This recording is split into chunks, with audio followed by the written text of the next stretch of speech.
고개를 들어 책장에 꽂힌 이름 높은 한 신약성서 주석 시리즈를 올려다본다. 30권이 넘는 저 두꺼운 주석서를 들고는 과연 몇 걸음이나 내디딜 수 있을까? 신약성서 첫 장의 표현을 빌린다면 글이 그 글을 낳고 그 글이 또 그 글의 글을 낳고 또 그 글의 글이 또 그 글의 글을 낳아 글은 탑을 이루고 성을 쌓았다. 한 유명한 신학자가 이런 푸념을 늘어놓았다. 지질학을 연구한 전도 유망한 젊은 학자가 대학원 세미나에서 강의하면 모든 학생은 그 학자의 말을 경청하고 이해하고 받아 적으려고 노력할 것이다. 그러나 신학자들의 경우는 그것과는 사뭇 다르다. 수십 년간 신학을 연구한 노 학자가 대학 1학년생들에게 강의를 시작하면 곧바로 손을 드는 학생들이 있다. 그들은 몇 개의 성서 구절을 그 자리에서 암송하고는 노 교수의 견해가 성서적으로 되었다고 지적하고 비판한다. 이와 같이 서로에게 적당한 거리를 두는 이른바 비호의적인 무관심의 거리를 좁힐 수 있는 방법은 무엇일까? 성서를 책상 앞에 펴고 그것을 손으로 읽는 것이 가장 유력한 방법이 될 수 있다.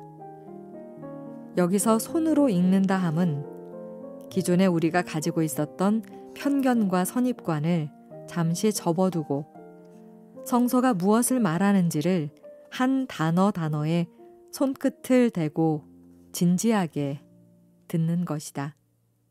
이 책은 정확히 천천히 신약 성서를 읽어가며 신약 성서 및 성서의 특정 본문에 대한 이해를 새롭게 하고 그 지평을 확장하고자 한다.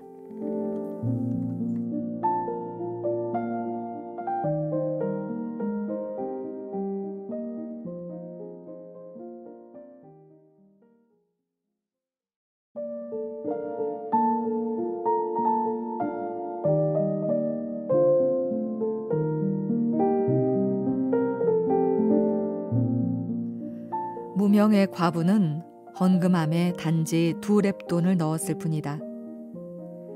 2렙돈은 참새 반마리밖에 사지 못할 푼돈에 해당한다. 그러나 얼마나 가난했던지 그 2렙돈은 과부의 전체 재산이었다. 과부가 어떤 심정으로 그 돈을 연보궤에 넣었을까 한번 짐작해보자.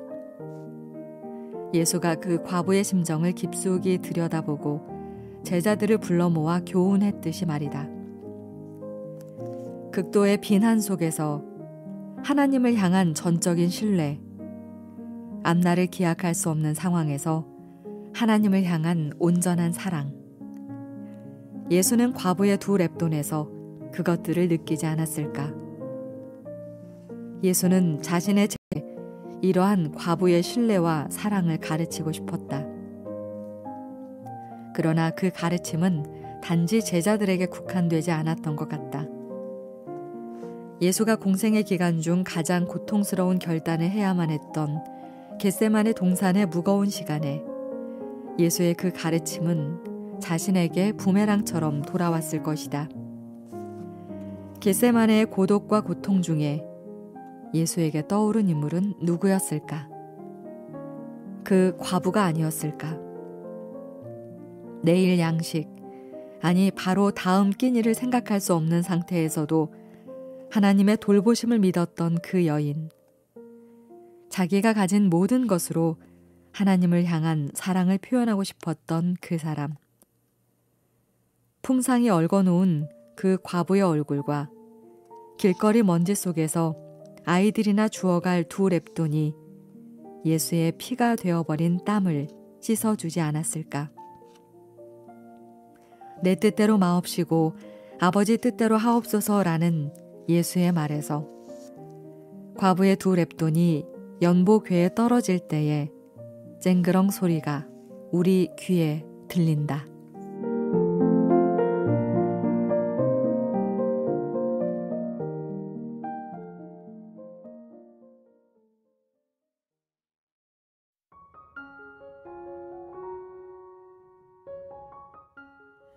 예수의 눈과 마음을 얻은 사람은 또 하나의 예수로 살아가는 길에 선다. 어떤 사람은 예수 섬김이에서 예수 따름이가 되자고 하지만 더 근본적으로 예수, 그 다음 예수가 되는 지경에 이르러야 진정한 예수 따름이가 되는 것이 아닐까? 그렇다면 어디서 예수의 눈과 마음을 얻을 것인가? 우리는 자연을 바라보는 예수에게서 그 단서를 발견한다. 예수는 태양을 바라본다. 태양은 떠서 착한 사람이나 악한 사람 모두를 비춘다. 다시 말해 저 죽일 놈들에게도 버젓이 빛을 내려주고 있는 태양은 억울한 이들의 성토의 대상이었다. 삶이 속인 그대들이여. 그대들은 저 태양을 보고 이 세상을 체념하며 분을 내지 않았던가. 그러나 예수는 태양 밑에 있는 군상이 아니라 태양으로 살라고 한다. 예수는 태양이 그렇게 하듯 그대들도 모든 것을 다 보면서도 빛을 낼 것이라고 우리에게 격려한다. 예수는 백합화를 바라본다. 예수는 온갖 영화를 누린 동풍이 차려입은 옷보다 그 흔한 풀의 옷을 더 칭송한다. 풀의 옷은 탄식과 눈물, 고된 노역과 피곤의 천으로 동풍이 곱게 차려입은 옷보다 더 아름답다. 예수가 그의 사람들을 부를 때 예수는 그에 관한 역사적 정보를 얻는 데 만족한 이들을 보고 안타까워했을 것이다. 예수는 그의 피뿐 아니라 그의 눈과 귀 그리고 피부를 우리에게 내어주고 싶어 했다.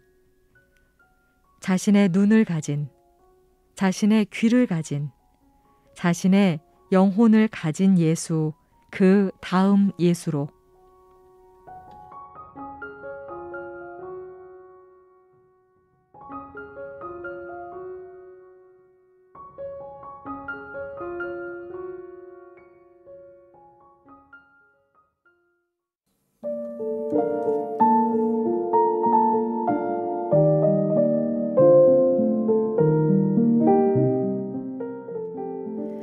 율리우스 카이사르가 남긴 명언 중에 이런 것이 있다. 사람은 자기가 보고 싶은 것만 본다.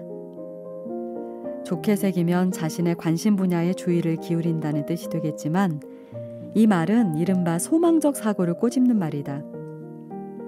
자신이 바라는 바대로 일이 되어주기를 원하기에 그렇게 될 징조나 조건들만 본다는 것이다. 성서 읽기에도 유사한 경우가 많다. 아무것도 염려하지 말고 모든 일을 오직 기도와 간구로 하고 여러분이 바라는 것을 감사하는 마음으로 하나님께 아뢰십시오.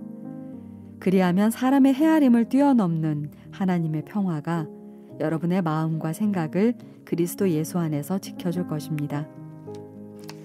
빌립보서 4장 6절 7절 말씀도 그러하다. 우리에는 이 본문에서 사람들이 읽고 싶어하는 것은 6절이다.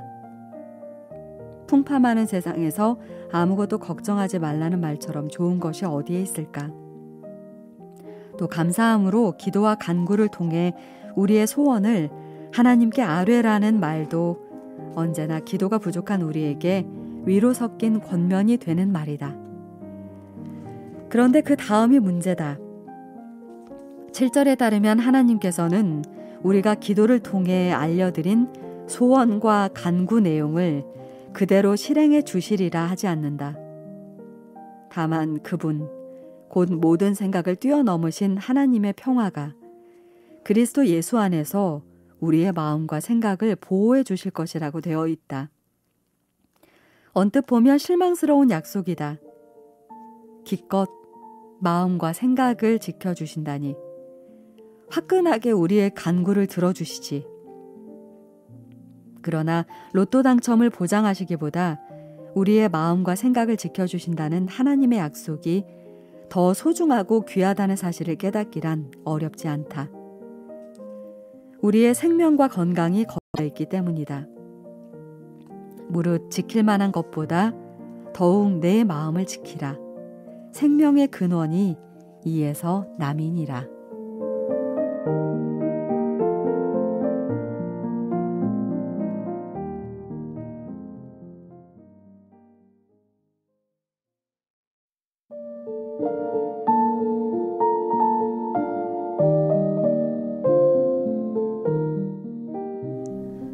문장은 문맥을 떠나서는 이해될 수 없다. 아니, 엉뚱한 오해만이 생길 뿐이다. 어떤 문장이 있을 때 그 문장 전체를 다 보지 않고 그중 어떤 한 어구만 본다고 가정하자. 그렇게 될 때 그 일부는 자신이 속한 문장의 뜻과 정반대가 되는 경우가 있다. 나에게 능력을 주시는 분 안에서 나는 모든 것을 할 수 있습니다. 빌립보서 4장 13절 말씀. 부흥회나 설교 강단에서 이 말씀은 모든 것을 하고 싶은 사람들에 의해 환호를 받았고, 모든 것을 하고 싶으면 나에게 능력 주시는 분 안에 있어야 한다고 외치는 이들에 의해 강조되었다. 이때 능력 주시는 분은 모든 것을 하고 싶은 사람에게 그 모든 것이 무엇인지를 묻지 않는 것으로 상정된다. 그러나 이것은 슬픈 오해다. 바울 자신은 이미 궁핍이나 비천함, 배고픔에도 자족하는 법을 배웠다. 곧 어떤 상황에서도 자신을 적응시킬 수 있는 일체의 비결을 배웠다. 바로 이것이 4장 13절 나에게 능력을 주시는 분 안에서 나는 모든 것을 할 수 있습니다의 전후 문맥이다. 따라서 이때 모든 것은 자기가 원하는 그 무엇이든을 뜻한다. 도리어 모든 것은 바울이 닥쳤던 그 모든 상황에서도 적응하는 것을 가리킨다. 그러한 상황에서도 바울은 그것을 견디고 만족하는 능력을 하나님이 주신다고 고백하는 것이다. 성서적 믿음은 궁극적으로 내가 무엇을 한다에 초점이 있지 않다. 성서적 믿음은 하나님이 하신다를 받아들이는 것이다. 그분이 능력을 주시기에 바울은 모든 상황을 견디고 자족할 수 있었다.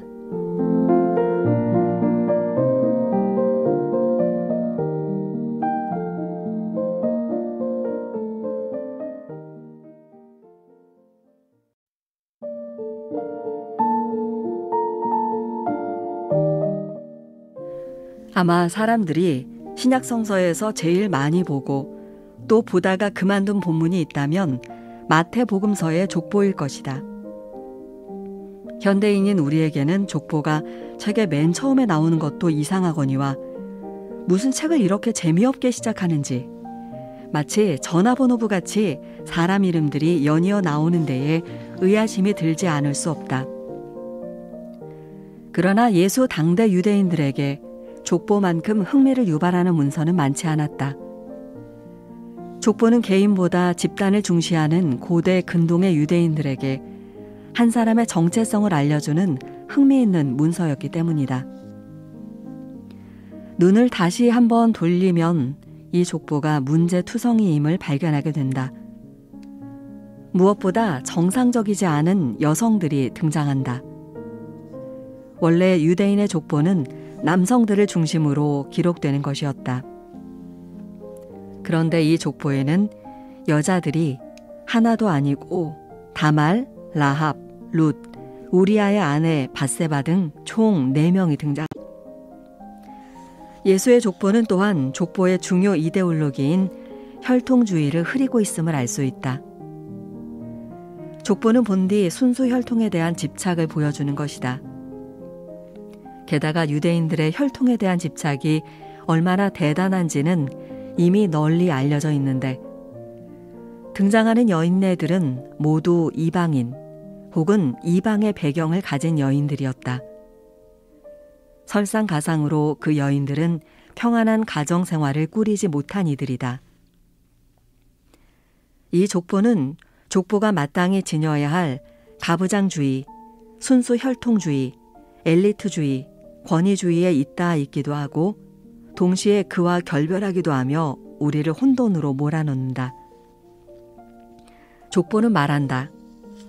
다윗 왕을 자랑치 말라. 그는 연약한 하나의 인간일 뿐 그를 세우고 또 거두어가는 분은 하나님이시다. 남자들의 역사를 보며 교만치 말라. 하나님이 쓰시는 여인들을 통해 너희의 삶이 이어졌다. 우월한 혈통에 우쭐하지 말라. 너희는 하나님이 들어 사용하신 이방 여자 여리고 기생의 자손이다. 엘리트임을 선전하지 말라. 하나님의 긍휼을 입은 떠돌이 과부가 없었으면 너희의 생도 없었다. 정결을 떠들지 말라. 너희는 우리아의 아내를 빌려 낳은 사람들이다. 인간 사이의 예를 우는치 말라. 시아버지를 꼬드긴 며느리를 통해 하나님이 그분의 뜻을 달성하신다. 예수의 족보는 세상의 질서와 선입관을 흔들며 이 땅에 침노하는 하늘나라의 모습을 단적으로 보여준다.